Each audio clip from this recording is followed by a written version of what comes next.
When you're creating music, creating your own music has always been the most fun part of the whole experience. Nevertheless, sometimes it can be very emotional to play songs that you have a very strong connection to through your own sound system, such as some synthesizers or just plugins inside your DAW. That's why in this video I want to show you how you can play your favorite songs in some kind of ambient style just with your own instruments and sounds. You need to know a little bit about music theory, but absolutely not much. And as an example, I'm going to use a song that I was also making a video about some weeks ago, which is Heard by 9 Inch Nails. And I was performing that song with my analog synthesizer in just exactly the way that I'm going to speak about in this video. And you will also see that besides having this very emotional moment of just hearing something that you're very close to through your own sounds, it can also help you to gain more compositional ideas, because with a couple of tweaks you can turn those new parts that you create into your own songs as well. My name is Yannis, by the way. I'm a musician, producer and online educator, and to gain some more examples of what I'm going to speak about in this video, you can check lots of videos that I made with my Vermona Performance synthesizer, just in the way that I'm going to explain in this video. And now let's see how this works. So first of all, you need to find the chords of your song, and you can use pages like Ultimate Guitar. I think it has been around for quite a while, and you should always stay critical because you know the song. So if something doesn't feel right, you should just be alert and try to see what it is that doesn't work. But with those popular songs, there's also always kind of a high chance that those pages will give you some accurate chords. So here I'm on some page of some tab on ultimateguitar.com, and what I mentioned about you need to know a little bit about music theory is that you should know how to build those chords. So if you have like A minor, C and D, you should kind of know how to build them. Even if you don't know, you can probably find out quickly, but it helps to have a little bit of an idea about this. And now I moved over to the piano to check those chords. So in the verse, for example, we have like A minor, which just, I'm also always going to play one note in the bass and just the chord in the right hand. So like A, that would be a minor chord. Then we go to C. And you have to only change one note, as you see, like the A to the G, and then if you go to D, you just shift the whole thing one whole step up. And as you could see here, like the A minor and the C major chord have already kind of some common notes. And what you can try now is to find common notes and find a little motif that will work on all of those bass notes. So you have the chord anticipated through your bass note, but create some kind of new texture through some little motif that you have with your right hand, or in this case with just the higher pitched sounds of whatever instrument you use. And you can start by just checking one note. So what happens if you stay on the C all the time?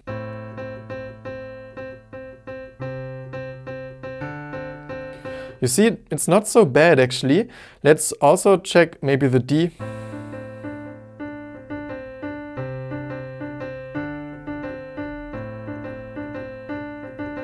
You see, you get some little motifs that actually work. And I think I also tried the B.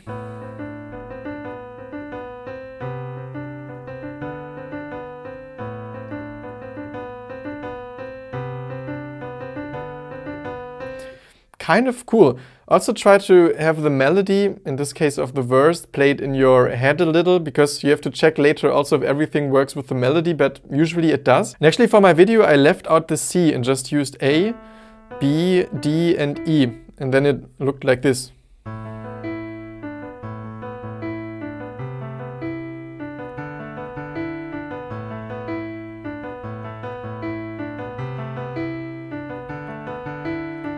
And you get some kind of cool motif that, of course, you can still think of the song, it resembles the song, but at the same time you created something new, and especially through some synthesizer sounds, this can sound really nice.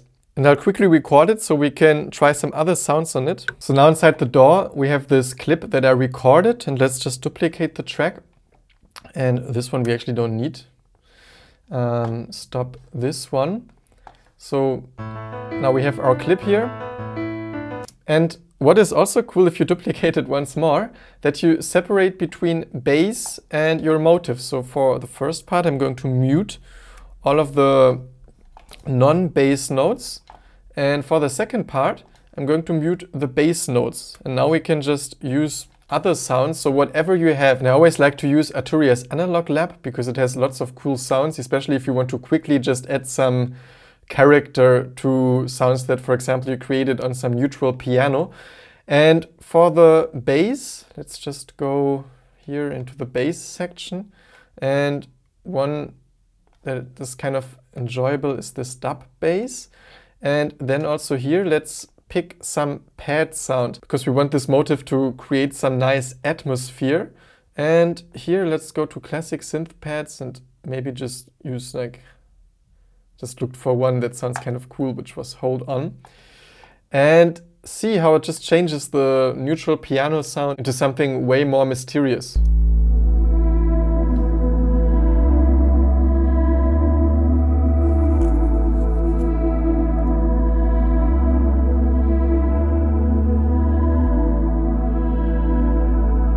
Super cool. And this is really inviting to now experiment with it. So if you let it run and try some different sounds, you will get really surprised what kind of things you can get.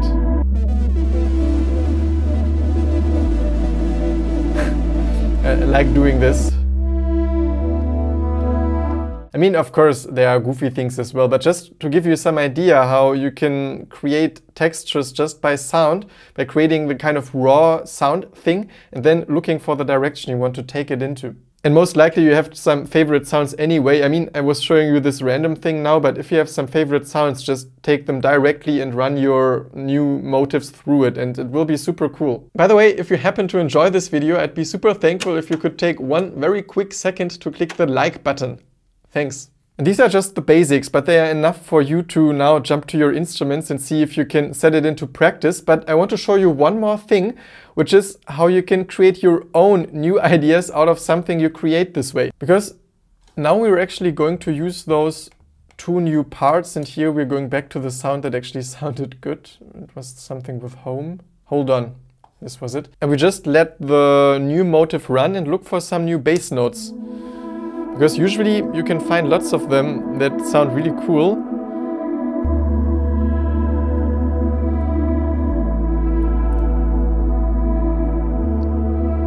And even if we use D and A that were part already of our verse, if we play them in some other order, it sounds completely different already.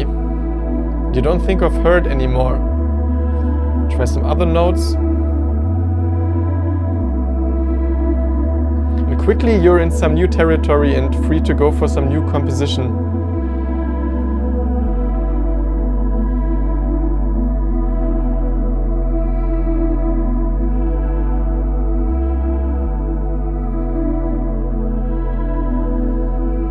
By the way, if you enjoy this video, you'll probably also enjoy some other videos that you can find on my channel about music production, composition and all those things. So you're hereby warmly invited to subscribe to this channel, since this would also mean a lot to me, because I'm kind of getting close to the 1000 subscribers and every new one just means a lot to me. Thanks. Now, the only thing left is the melody, and here, since you know the song really well, I really think you should go by your intuition, because you can either get melody notes easily by ear, because you can just press the notes and find them, although it looks a little hillbilly. And otherwise you can also always find lots of videos on the internet or some pages where you can easily find out the notes.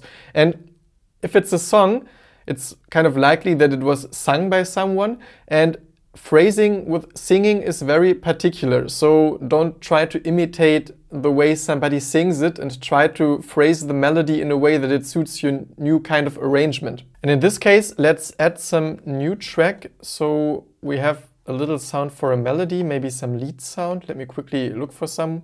And just try to learn the main notes, like either play them like I will now, or otherwise draw them in the grid already, and then try to find the places where they work best with your motif. So let's see if I play now.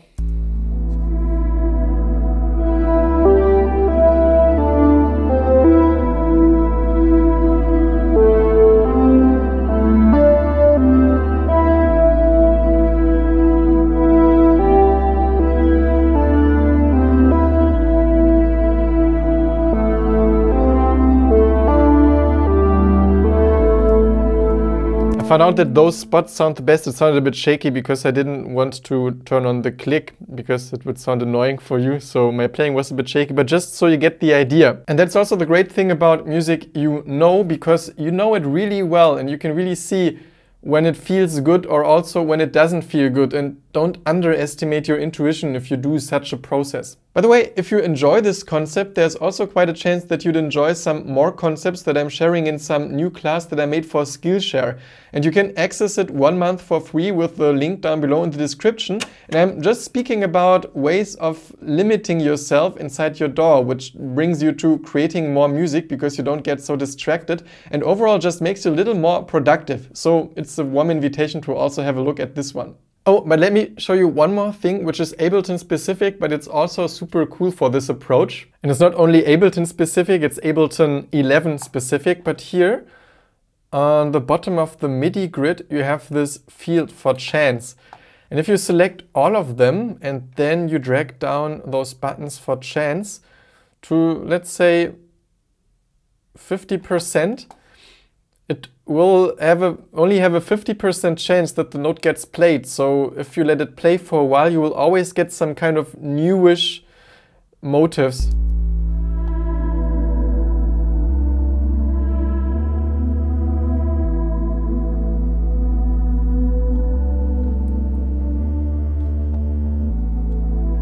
So it's less dense, and what's also very cool is when you add the random MIDI effect, then you set scale to 12, choices to 1 and chance to maybe 50%. So there's 50% chance that every note gets played some octave higher, which can make the sound very open.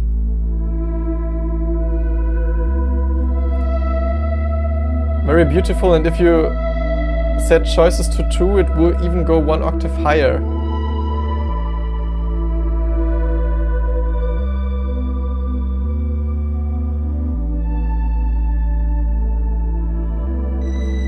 Until it's too high. Ouch, this sound wasn't so beautiful.